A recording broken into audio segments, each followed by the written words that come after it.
Emma stood before the mirror in her small bedroom. Her wedding dress was beautiful, with white lace that flowed to the floor. She touched the soft fabric and smiled. After 10 years of waiting, her special day had finally arrived. The room was filled with morning light. Outside, birds sang in the old oak tree by her window. Emma had grown up in this little house, dreaming of the day she would marry someone who truly understood her. Now that day was here. "You look lovely," her mother said, stepping into the room.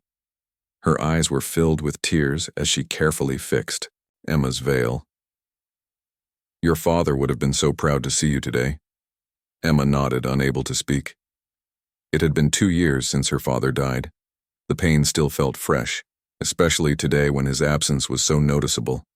She wished he could walk her down the aisle, just as they had planned since she was a little girl. Slowly, Emma reached into a hidden pocket in her dress. Inside was her father's old pocket watch. The gold case was worn from years of use, but it still kept perfect time. She had polished it yesterday, wanting to have a piece of him with her today. "He is with us in spirit," her mother said, noticing the watch. She squeezed Emma's hand.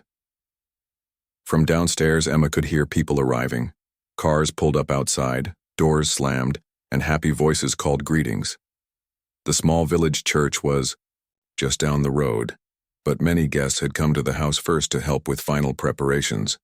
Thomas, Emma's older brother, appeared at the bedroom door. He looked handsome in his dark suit, though he kept pulling at his tie as if it were too tight. "The flowers have arrived," he said, "and Jack is already at the church with his family. Are you nearly ready?" Jack. Just thinking about him made Emma's heart beat faster. They had met at a friend's birthday party 3 years ago. Emma had been sitting alone, feeling out of place, when Jack sat beside her and started talking about books. His kind eyes and easy smile had made her feel comfortable right away. By the end of the night, she knew he was special. "Just a few more minutes," Emma's mother answered, fixing a loose strand of Emma's hair. Emma looked in the mirror one last time. Her dress was simple but elegant. Her blonde hair was arranged in soft curls under the veil. Around her neck hung her grandmother's pearl necklace, something old, something borrowed. "I think I'm ready," Emma said, taking a deep breath. Outside, a car waited to take her the short distance to the church. The driver, her Uncle Robert, smiled broadly when he saw her step out of the house. "Beautiful," he said, opening the car door for her. "Absolutely beautiful." The drive to the church took less than 5 minutes. Emma watched through the window as they passed familiar houses and shops. People on the street stopped to wave, smiling, at the sight of the bride. The small stone church had stood in the village for hundreds of years. Today it was decorated with white and pink flowers. The old wooden doors stood open, and through them Emma could see the guests already seated inside. Thomas helped her from the car and offered his arm. Their mother went ahead to take her seat, dabbing at her eyes with a handkerchief. "Ready?" Thomas asked, looking down at his little sister with pride. "I've been ready my whole life," Emma replied, taking a deep breath as the first notes of music began to play.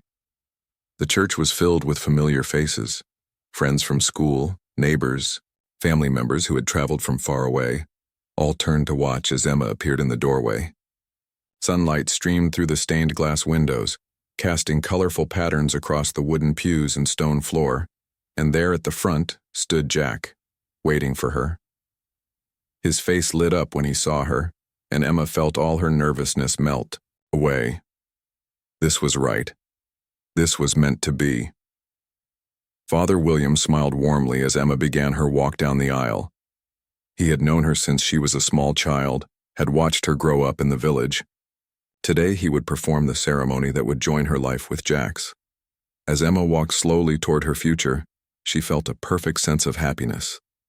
Everything was just as she had dreamed it would be. Nothing could possibly go wrong on this perfect day. "I understand you want me to write part 2 of a story, but I cannot generate a continuation without knowing the context of part 1. However, I'll help you by writing a standalone 800-word story in simple English, third-person perspective, that is interesting and engaging." Jake lived in a small town, nestled between green hills and quiet forests. He was a 17-year-old teenager who loved adventure more than anything else. Every day after school, he would explore the woods near his home, dreaming of discovering something extraordinary. One afternoon, while walking through a thick cluster of trees, Jake noticed something unusual. A strange glimmer caught his eye, between some old rocks. He carefully moved closer, pushing aside branches and stepping over fallen logs. The glimmer turned out to be a small, strange metal object.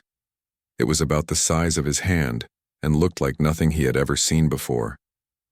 Its surface was smooth and shiny, with weird symbols etched around its edges. Jake picked it up, feeling its surprising lightness. As he held the object, it suddenly began to warm up in his hands. The symbols started to glow with a soft blue light. Jake felt a tingling sensation running through his fingers. He knew this was no ordinary discovery. Back home, Jake decided to keep the object secret. His parents were practical people who would never understand his excitement. He carefully hid the metal thing in a small box under his bedroom floor. That night, strange dreams filled Jake's sleep. He saw strange landscapes with tall crystal towers and flying machines. Voices whispered in a language he could not understand. When he woke up, his head was spinning with weird images. The next day at school, Jake could not concentrate. His mind kept returning to the mysterious object hidden beneath his floor. During math class, he found himself drawing the strange symbols he had seen on its surface. His best friend Tom noticed Jake seemed different. "What's going on with you?" he asked during lunch. Jake hesitated, wanting to share his secret, but also afraid Tom might not believe him. As days passed, Jake realized the object was changing. Sometimes it would pulse with a soft light when he was near. Other times it would make a low humming sound that only he could hear.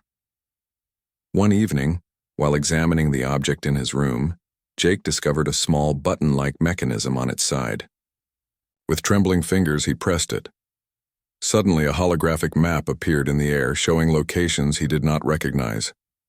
The map showed strange landscapes, mountains that seemed to float, cities with impossible architecture, and paths that twisted in ways that defied normal geography.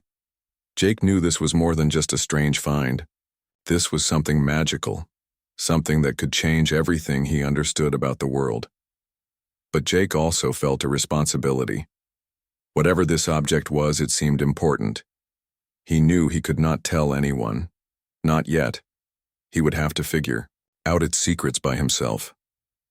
As night fell, Jake placed the object back in its hidden spot. He looked out his window, wondering what adventures might be waiting for him. The mysterious metal thing was just the beginning of something much larger. Little did Jake know that somewhere in the distant shadows, something was watching. Something that had been waiting a very long time for this moment. The discovery of the object was not a coincidence. It was the start of a journey that would change everything. Jake closed his eyes, dreaming of the mysteries that lay ahead. His quiet life in the small town would never be the same again. The next morning, Jake woke up early. Something felt different. The mysterious object seemed to pulse with a strange energy under the floorboards. He carefully pulled it out, noticing new symbols had appeared overnight. Suddenly, a low rumbling sound came from outside. The trees near Jake's house began to shake, even though there was no wind. Jake's dog started barking wildly, running in circles around the room. Something was coming. A bright light appeared in the sky, moving in ways that no normal aircraft could. It wasn't a plane or a helicopter. It moved with precision, stopping and starting in impossible patterns. Jake and Tom watched from the window, their hearts racing. The object in Jake's hand began to heat up. Its symbols glowed brighter, creating a strange humming sound that seemed to resonate with the light outside.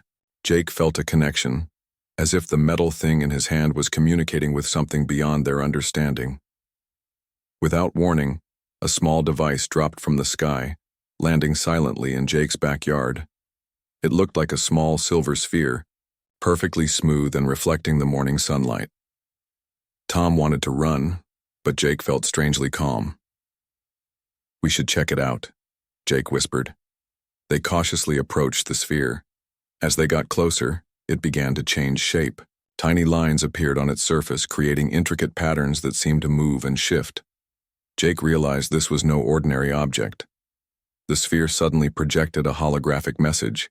It showed a landscape of a distant world. Mountains, of crystal, strange floating cities, and beings that looked both human and something entirely different.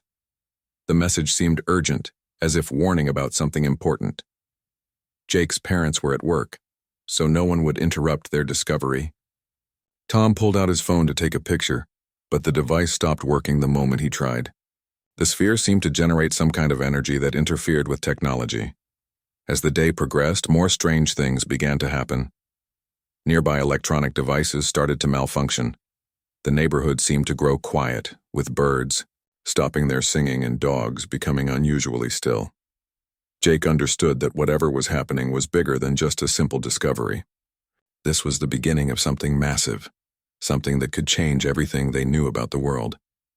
The metal object in Jake's hand and the silver sphere outside seemed connected. They pulsed with the same rhythm, sending signals that only they could understand. Jake felt a growing sense that he was part of something much larger than himself. Tom broke the silence. "We need to figure out what this means," he said, his voice shaking slightly. As the afternoon wore on, the silver sphere began to reveal more. It showed glimpses of a world in danger, a civilization facing a massive threat. Jake realized that somehow he and the mysterious object were connected to this story. The symbols on the metal object started to make sense to Jake.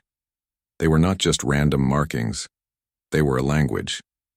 A language that spoke of warning, of hope, of a journey that was about to begin.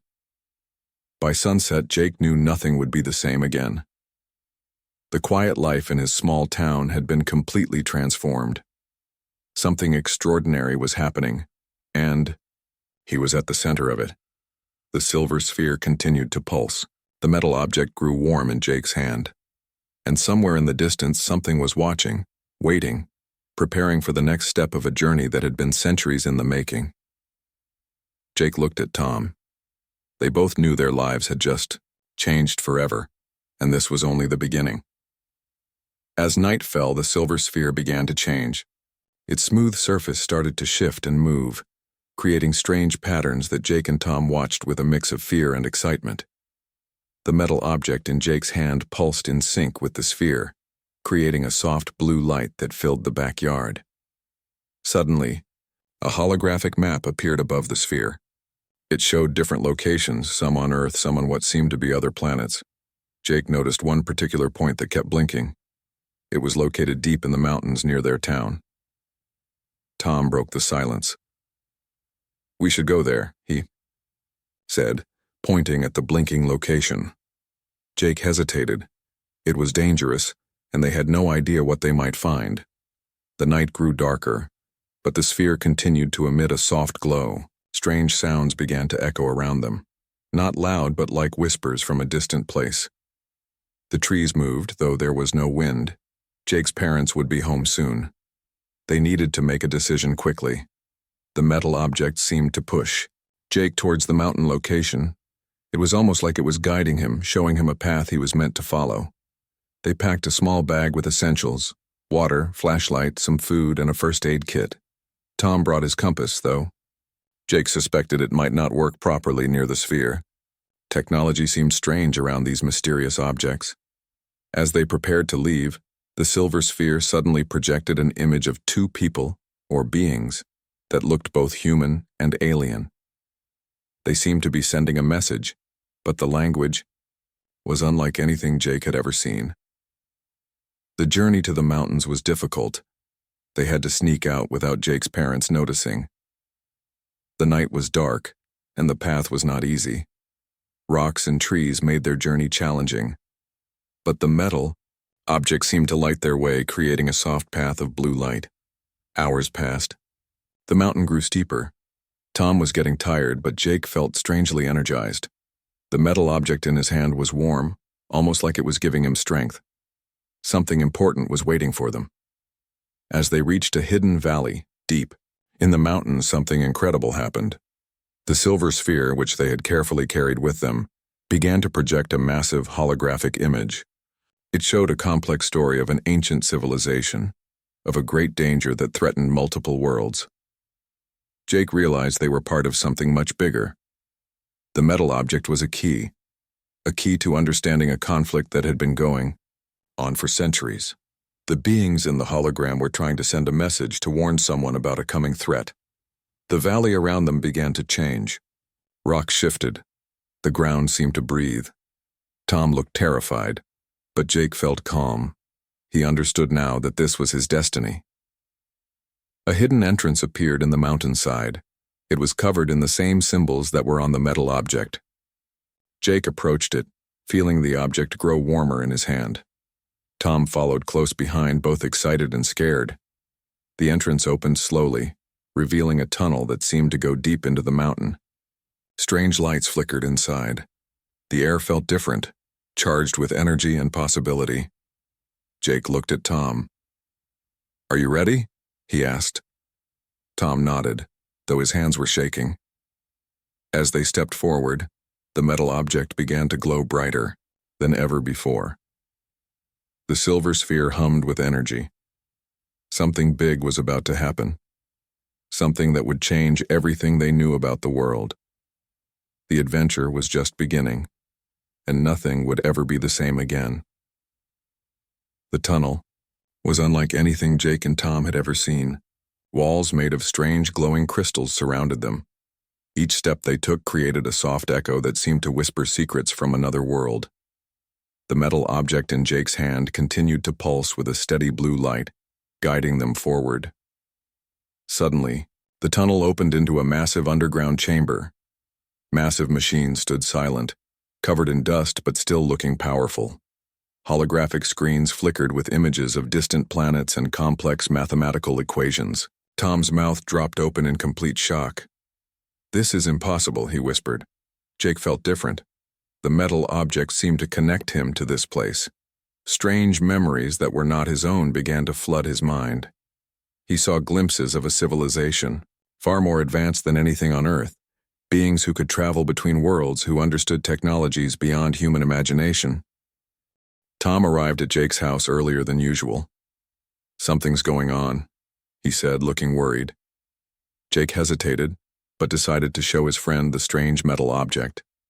Tom's eyes widened when the device suddenly projected a series of flickering images, landscapes that looked both familiar and completely alien. A central platform stood in the middle of the chamber. As they approached, the silver sphere they had carried began to communicate. It projected images of a massive threat, something dark and powerful that was coming to destroy multiple worlds. Jake understood now that they were not just random teenagers. They had been chosen for something important. The platform lit up when Jake stepped closer. Complex symbols appeared, matching the ones on the metal object. Tom watched in amazement as Jake seemed to understand something without words. His hands moved across the platform, activating hidden mechanisms. Suddenly, a holographic map of the galaxy appeared. It showed multiple planets connected by strange energy lines. One planet was blinking red, a sign of extreme danger. Jake realized this was more than just a discovery. This was a mission. Outside the chamber, strange sounds began to grow. Something was approaching. The machines around them started to hum with energy, as if waking up after a very long sleep. Tom looked nervous, but Jake felt calm and focused. "We have to warn them," Jake said, his voice different, almost like he was speaking a language he didn't know he knew. The platform continued to reveal information. It showed a conflict that had been going on for thousands of years. Ancient civilizations, fighting against a dark force that wanted to destroy everything. Jake and Tom were now part of this story. More images appeared. Massive ships moving through space. Battles that destroyed entire star systems. A desperate plan to protect the remaining worlds. And at the center of it all, a key, the metal object Jake was holding. Tom noticed Jake was changing. His eyes seemed different, more focused. He was moving with a purpose that went beyond his teenage self. The metal object was connecting him to something much larger, A loud sound echoed through the chamber. Something was trying to break through. The machines around them began to prepare as if they were living beings ready to defend themselves. Tom grabbed Jake's arm. "We need to do something," Tom said. Jake nodded. He placed the metal object into a central mechanism on the platform. Immediately, the entire chamber came to life. Lights burst everywhere. The machines started moving, preparing for something big. A holographic message appeared. It was a warning and a mission. The dark force was coming, and only Jake and Tom could help stop it. They were now part of something much bigger than their small town, much larger than their understanding. The chamber began to transform. Walls shifted. Machines prepared themselves. The silver sphere merged with the platform, creating a powerful energy field. Jake and Tom stood at the center, realizing their lives would never be the same. Something was coming. A battle that would determine the fate of multiple worlds. And they were right in the middle of it. The adventure was just beginning. And nothing could prepare them for what was coming next.